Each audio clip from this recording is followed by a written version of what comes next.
Hey Ordinary, Kate here. Today we're going to discover a brand new Grimm's fairy tale. So we're looking for a short and brand new story to look at together.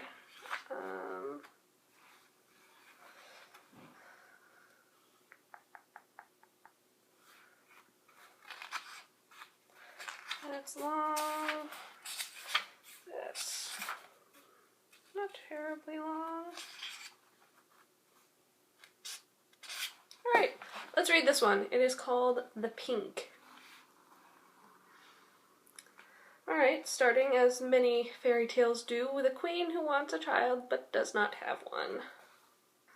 Angel comes to her and says that she shall have a child who will have whatever he wishes for. I can see how this is going to go wrong already. So, the child who has the power of wishes has been stolen by a cook. And of course the queen is blamed for losing the child. Gosh, he's awful. So the king, who has just lost his child and for some reason believes that it's his wife's fault, is now putting her in a tower, Rapunzel style. Gosh, for 7 years without meat or drink and die of hunger. Well then why set the 7-year thing? Like, if she survives 7 years, are you gonna be like, oh, it's fine, you're fine now? Alright, so the cook, trying to get away and not be discovered, has the kid wish for a palace.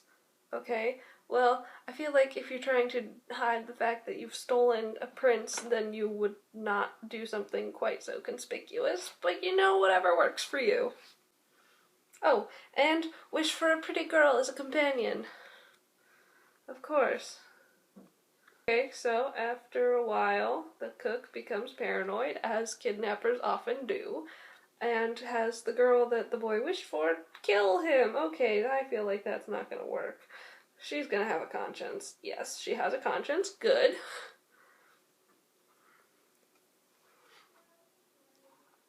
Okay. So then she kind of pulls a huntsman from the Snow White and kills an animal instead and gives it to the cook, who is quite terrible. I mean, he's asking for the boy's heart and tongue as proof that she killed him. This is like some kid, like, seriously, turning her into a murderer.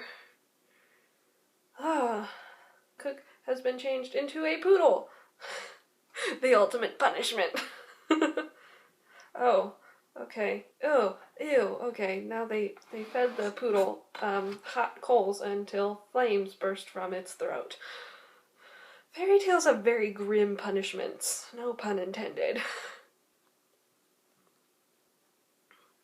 Alright, so the boy and the girl are going off on an adventure, and the poodle— wait, the poodle's still alive? Alright, well, the poodle's still alive and it has to run after them. Oh, look, he found his mother. Oh, okay. So I guess angels— oh, angels are feeding her. So that's why she's still alive.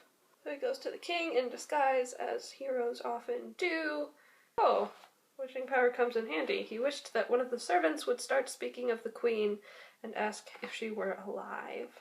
That's clever, except the king is kind of awful, and she will not be named. Okay. Oh, and then he reveals himself. I am the prince, and this dog is the one that stole me, even though it wasn't a dog anymore. Or it wasn't a dog then. Wait. I am confused. Oh, okay. Sorry. Way back when he and the girl went to go on the adventure, he actually changed her into a flower so that she would be easier to carry? I don't know. Serves me right for reading too fast. But I was too excited to see what would happen with the poodle. Okay, so look, this flower is the girl who saved me.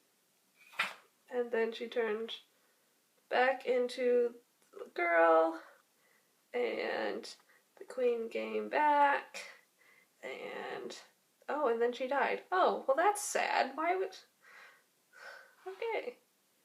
And then the king died, and then the boy and the girl got married, and happily ever after, I guess?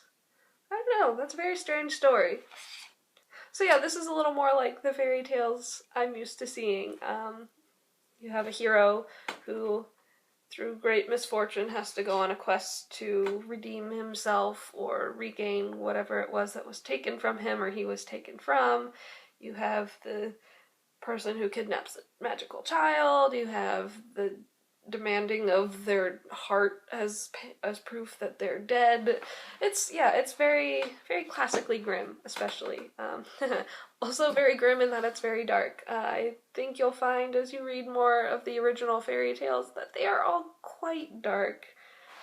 People get punished for what they do, which, is true in real life, but also the punishments are just a lot more gruesome than what we use today, which is probably a good thing. So yeah, I enjoyed that story. I don't know, I don't like when stories don't name characters. That happens a lot in older fairy tales. You have the king and the queen and the king's son and the cook and the girl, but none of them are ever named, which makes them a little more impersonal, which I personally don't like, because I like to connect with my characters.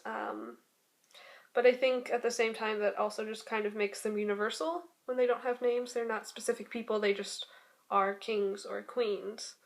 Kind of playing into stereotypes for character development, but also just kind of leaving them to be, timeless. They're not really fixed to any certain point in time.